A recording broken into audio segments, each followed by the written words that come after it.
Gracias por estar acá, por venir, por acompañarnos. Yo me llamo Lucía, soy parte del colectivo Tierra Roja. Hemos a contar un poco algunas cuestiones más históricas y después yo desarrollo un poco más sobre la experiencia. Bueno, hola, ¿cómo están todos? ¿Cómo están todas?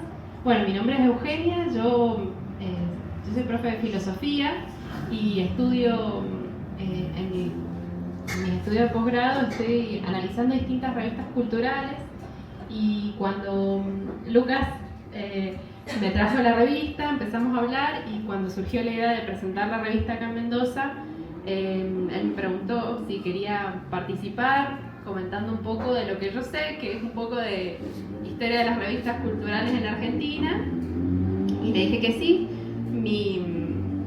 Mi foco de estudio son revistas de la década del 60, así que bueno, estuve leyendo para ampliar un poco más, y bueno, traía algo para contarles. Bueno, ¿cómo nace la necesidad de fundar una nueva revista?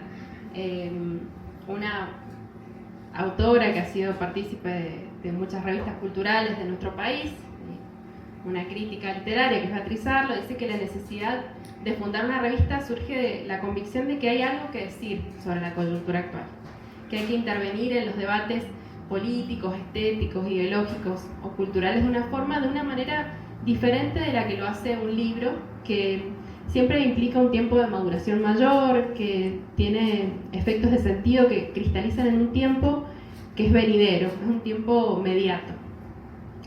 En la actualidad, sin embargo, hay otra temporalidad, ¿no es cierto?, que no es ni la del libro ni la de la revista, que es la temporalidad del meme, del reel, que es un instantaneísmo que no supone verdaderamente la capacidad de intervención en el debate presente, porque irrumpe y se fuma, sin dejar más que una risa, un asentimiento que convalida nuestro punto de vista o una negativa que descarta de plano la posición del emisor del mensaje. En este caso, el gesto extemporáneo de escribir una revista en papel nos propone otra temporalidad, nos dispone de otra manera, nos invita a detenernos, a quedarnos en estas páginas, a calmar los dedos ansiosos por seguir scrolleando hacia el infinito, y en tiempos de una tiktokenización generalizada, como explica Martín Cohen acá en la entrevista que realiza a Carlos, el papel nos invita a una pausa, a un despliegue argumental que no se juegue en la lógica del hashtag y del agravio. Sacar una revista también implica otro desafío, que es el de la polifonía, los acuerdos, los desacuerdos, coordinar en un colectivo las distintas maneras de hacer y de pensar. Las distintas inquietudes que se entrecruzan en una revista nos permiten dar cuenta de una trama. En el análisis de viejas publicaciones periódicas podemos ver los problemas y las valoraciones propias de una época, ¿no?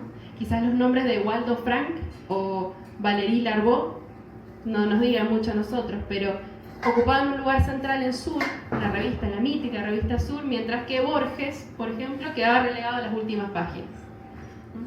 Ahí como nos deja ver cómo en el análisis de las revistas podemos ver las valoraciones que había en cada época de los distintos autores.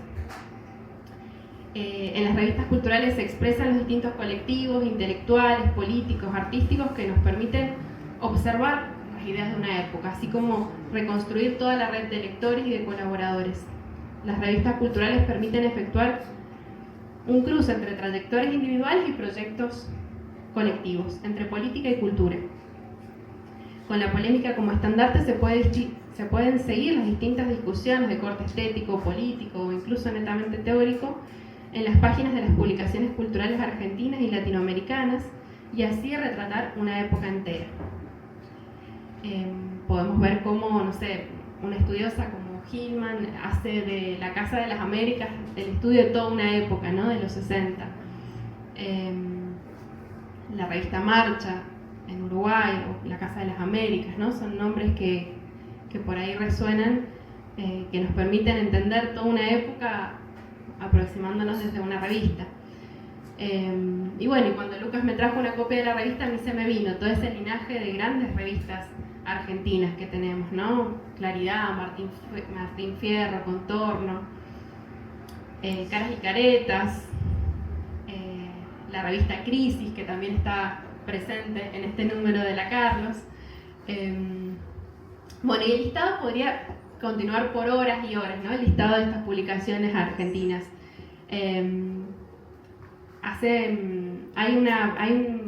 Hay un proyecto que tiene el título de AIRA, Archivo Histórico de Revistas Argentinas, que ha digitalizado cientos de revistas, así que pueden meterse ahí a la página de AIRA y ver cientos de revistas digitalizadas de nuestro país. Y bueno, y esa página continúa el legado de quienes desde este lado podríamos decir que el CEDINCI en Buenos Aires, el Centro de Documentación e Investigación de Cultura de Izquierdas, viene haciendo hace muchos años, recuperando esas publicaciones. Pero bueno, ¿dónde empezar a contar esta historia, ¿no? La historia de las revistas culturales argentinas? La Abeja Argentina de 1822 es considerada la primera revista literaria del Río de la Plata. Horacio González se remonta a La Moda, editada por Alberdi en 1837. Ese mismo Alberdi que se escribía, que se carteaba con Mariquita Sánchez, cuyas cartas pueden encontrar, ahí va el chivo, en esta edición, ahí mechando la publicidad de la revista. Las cartas de Mariquita Sánchez de Thompson y Alberdi pueden encontrarlas acá en este número de la Carlos. Bueno, otros consideran a Caras y Caretas de 1898 como el inicio de la revista moderna argentina. La idea no es hacer una historia muy minuciosa, sino marcar como momentos ahora, ¿no? ¿Qué momentos hay, qué periodos claves podemos encontrar en la historia de las publicaciones argentinas? Bueno, la década del 20 y la del 60, los 80 post-dictadura, los 90, el post-2001, ¿no? Son como algunos hitos que nos van marcando distintos momentos en esta historia. Desde finales del siglo XIX, la proliferación de imprentas y editoriales permitió a los sindicatos y partidos producir panfletos, periódicos y revistas que sirvieran para la concientización y la organización de grandes sectores. Tirajes altos y bajos precios fueron centrales para la difusión del pensamiento anarquista y socialista en la Argentina y en América Latina. Y como dice la investigadora Fernanda Beigel, con ese mismo espíritu empezaron a circular empresas editoriales independientes, ¿no? Que permitían y pretendían contribuir a la traducción y circulación de obras extranjeras, así como la edición de nuevas corrientes de pensamiento. Eso, bueno, que la autora llama un editorialismo programático que tuvo su lugar a comienzos de la década del 20 y después reflota en los 60. En la década del 20 hay una revista que se llama Martín Fierro, no sé si la conocen, si les suena. Ahí esa revista se propuso difundir el vanguardismo literario en los 20. Y en la década del 50 hay otra revista icónica en nuestro país, que es la revista Contorno, que viene a trazar una diferencia con esa revista de la década del 20.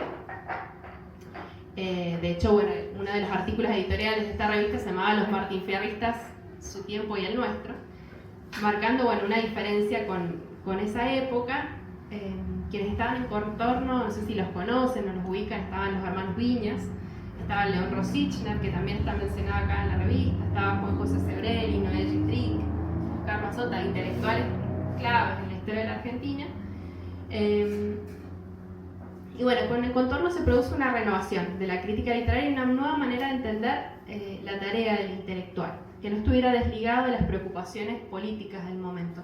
Contorno, en plena década del 50, se animó a posicionarse en un lugar diferente y decir, por ejemplo, o sea, repensar el fenómeno peronista, por ejemplo. Se animaron a decir esto del peronismo sí y esto del peronismo no, en una etapa de, digamos, de separación muy dicotómica. Cuando, bueno, con el correr de la década del 60 empiezan a haber muchas publicaciones nuevas, se conforma algo que se dio a llamar la nueva izquierda argentina. Ahí, con el impulso de la Revolución Cubana y no conformes con la conducción de los partidos de izquierda tradicionales, sobre todo el Partido Comunista, impulsan nuevos proyectos que eran político-culturales. Buscaban dar causa a las inquietudes intelectuales del momento, pensar la revolución desde América Latina y se preguntaban cuál era el rol social del intelectual. Descreían de lo que era el arte por el arte, ¿no? Pensaban que el arte tenía que estar comprometido con la sociedad. Y a partir de eso, bueno, hicieron revistas que trataban de pensar eso, el intelectual no escindido de lo político. Pero bueno, los partidos tradicionales no supieron encauzar estas nuevas inquietudes y bueno, lo que pasa con, por ejemplo, los miembros de la icónica revista cordobesa Pasado y Presente, con José Aricó a la cabeza, son expulsados del Partido Comunista después de publicar el primer número de Pasado y Presente. Lo mismo le pasa a los autores de La Rosa Blindada, bueno, corren la misma suerte. Se daba en estas publicaciones un intento de modernización, de estar al tanto con las corrientes teóricas del momento, psicoanálisis, estructuralismo, y eso no era admitido desde los corsés ideológicos de los partidos tradicionales en un contexto de Guerra Fría. Esa afición de novedades llevó a que muchas de las revistas que mencionamos también tuvieran editoriales que publicaban y que traducían a autores que eran desconocidos en ese momento, ¿no? La editorial de La Rosa Blindada, las ediciones de La Rosa, son muy conocidas, también las de Pasado y Presente. Bueno, pero esta historia de las publicaciones argentinas no puede leerse, obviamente, separada de la historia política de nuestro país, y con el golpe en Onganía y sobre todo con la última dictadura militar, muchas de estos proyectos editoriales deben ser abortados. El exilio y la desaparición de muchos intelectuales que formaban parte de estas revistas, bueno, no es un dato menor. Hay, por ejemplo, una revista que se llamó El Descamisado, que era una publicación ligada a montoneros de los años 73 y 74, que, bueno, 14 de los miembros que formaban parte del Descamisado son asesinados o desaparecidos. Sin embargo, bueno, también es notable el esfuerzo llevado a cabo por las que se conocieron como revistas subterráneas, ¿no? Porque circularon durante la dictadura tratando de sopesar el contexto que se estaba viviendo y bueno, un ejemplo notable de estas revistas subterráneas es una revista de Abelardo Castillo y Liliana Hecker. No sé si la conocen a Liliana Hecker, dio muchos talleres literarios por aquel momento. Bueno, ella daba muchos cursos durante la dictadura, daba talleres literarios. Bueno, se conoció como la Universidad de las Catacumbas también, ¿no? Eran lugares así, refugios durante la época de la dictadura. Y esta revista de Abelardo Castillo y Liliana Hecker, El Ornitorrinco, se publicó entre el 77 y el 86. Abelardo Castillo ya traía una tradición porque había publicado El Grillo de Papel y El Escarabajo de Oro, que se publicaron entre el 60 y el 74, muchos números publicados. Y bueno, me parece que podemos encontrar en este contexto que nosotros asumimos como tan difícil, podemos encontrar reconfortantes unas palabras, ¿no? que publica Abelardo Castillo en esa revista y dicen, ¿no? En plena dictadura, piensen esto, qué difícil estar sacando, si cuesta un montón ahora, imagínense en plena dictadura también, ¿no? Sacar una revista, y decía Abelardo Castillo, la historia de todos los pueblos demuestra que el arte no espera una situación favorable, aparece como sea y contribuye a crearla. Escribir libros o más modestamente sacar revistas, contribuir de algún modo a que nuestro pueblo siga cantando y hablando por boca de sus poetas y de sus escritores, y a que la palabra cultura no se petrifique en una mera descripción etnológica, esa es la responsabilidad de los intelectuales argentinos.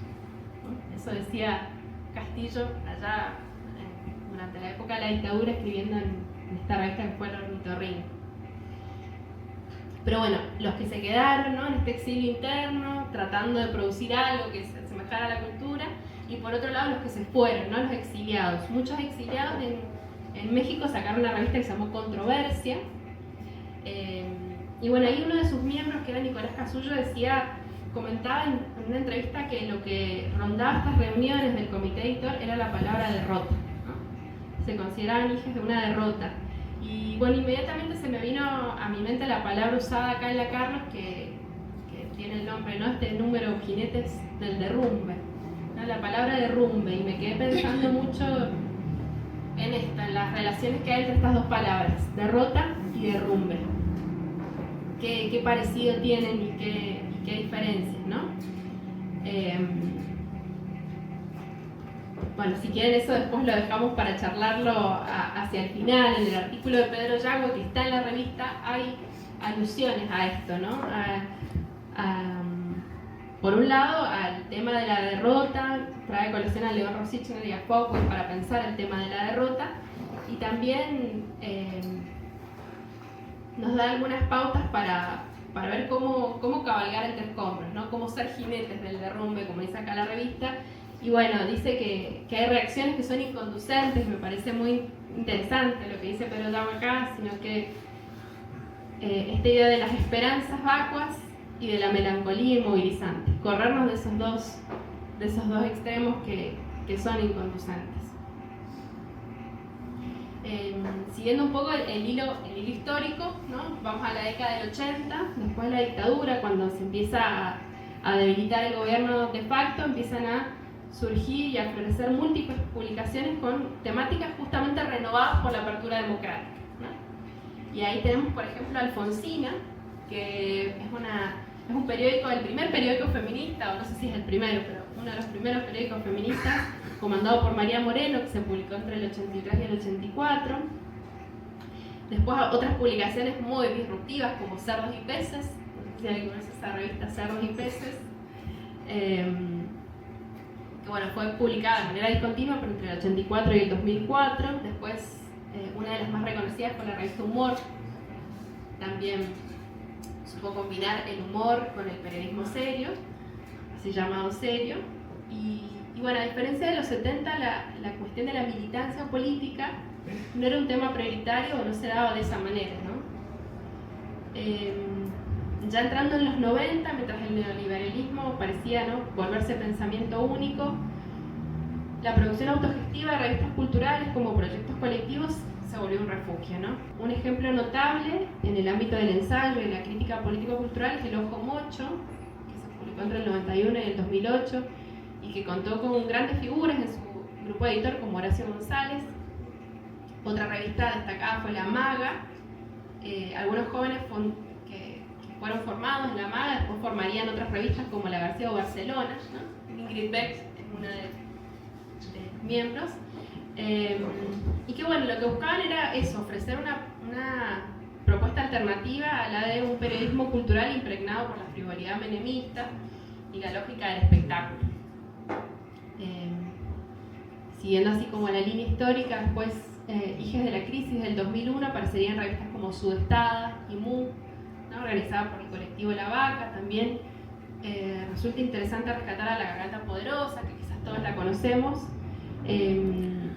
órgano de La Poderosa, vinculada a las luchas por el derecho a la vivienda y el hábitat en las villas, que reivindica, y esto confieso que no lo sabía y lo busqué y me pareció interesante para traerlo, reivindica el olvidado seminario villero que intentaron crear Rodolfo Walsh y Lilia Ferreiras en 1972 y 73 con los habitantes de la Villa 31 de Retiro.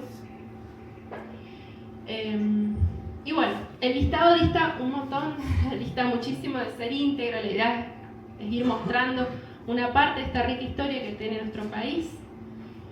Promediando los 90 y ya en el siglo XXI se dan distintos procesos, ¿no? Por un lado, la revolución digital, que lo que hace es que se multipliquen las propuestas en formatos digitales, no solo revistas digitales, sino, bueno, blogs, newsletters y demás.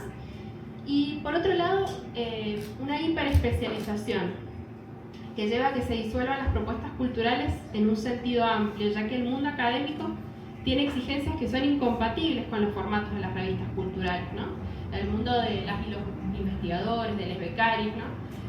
Está atravesado por una lógica de la paperización, ¿no? Lo que no es paper, lo que no está presente en una revista especializada e indexada, es como que no tiene ningún valor. Y entonces ahí me parece que eso es lo que, esta lógica de la especialización produce una separación que nos aísla, que coarta el diálogo y alimenta formatos endogámicos, en donde siempre parece que nos estamos escuchando siempre los mismos, hablar de lo mismo. Y creo que esta endogamia también es alimentada por la lógica algorítmica, ¿no?, que de eso nos va a hablar Lucía. Y bueno, y es muy probable, yo pensaba, ¿no?, pensando esto del algoritmo, es muy probable que a mí el algoritmo no me hubiera tirado un artículo sobre la Antártida como el que encontramos acá en la revista de Carlos, y que me pareció fascinante. y que es probable que quienes estudian estos temas de geografía física no estén tan al tanto de lo que pasa en la política internacional y en qué sentido se están encendiendo luces rojas en lo que eran los consensos respecto de la diplomacia, la democracia y el derecho internacional, lo cual está muy explicado en la nota acá de la revista que se llama Explotar mi amor. Y bueno, creo que tocar todos estos puntos que se intersecan entre sí es crucial para hacer un diagnóstico de nuestro presente e intentar incidir en él, lo cual ha sido el leitmotiv de todas las publicaciones periódicas que he conocido en nuestro país y que se replica en esta publicación que tenemos en nuestras manos. Bueno, a continuación Lucía les va a hablar un poco más sobre la genealogía del proyecto, de las intenciones y de los desafíos. Yo solo quería subrayar esto, ¿no? Estas dos peligros que de alguna manera nos previenen, de los que nos previene este gesto de publicar una revista en papel. Por un lado dijimos esta temporalidad, ¿no? Esta temporalidad que no es la del reel y que nos obliga a detenernos un poco más en los temas. Y por otro lado nos previene del peligro de esta hiperespecialización endogámica donde parece que estamos leyendo siempre de lo mismo, los mismos, ¿no? Y entonces esto nos abre puertas para el diálogo, para poder dialogar más entre nosotros y bueno, siendo jinetes de este derrumbe, tratar de dialogar más entre nosotros creo que es algo que nos debemos. Así que bueno, brindo por eso.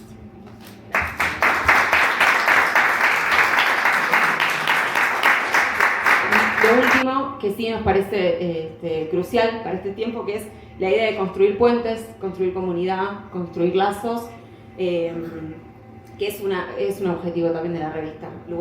Que sea una comunidad, un lugar de encuentro, ver qué formas se van dando a partir de este crecimiento, este nacimiento, mejor dicho, porque ahí vemos nosotros la fortaleza de este tipo de proyectos que sirven para generar otras cuestiones y en definitiva construir horizonte, que es para lo que muchos de nosotros necesitamos hoy en día, sentir que hay algo por lo que vale la pena un poco hacer cosas, para construir un mundo un poquito más lindo que el que tenemos.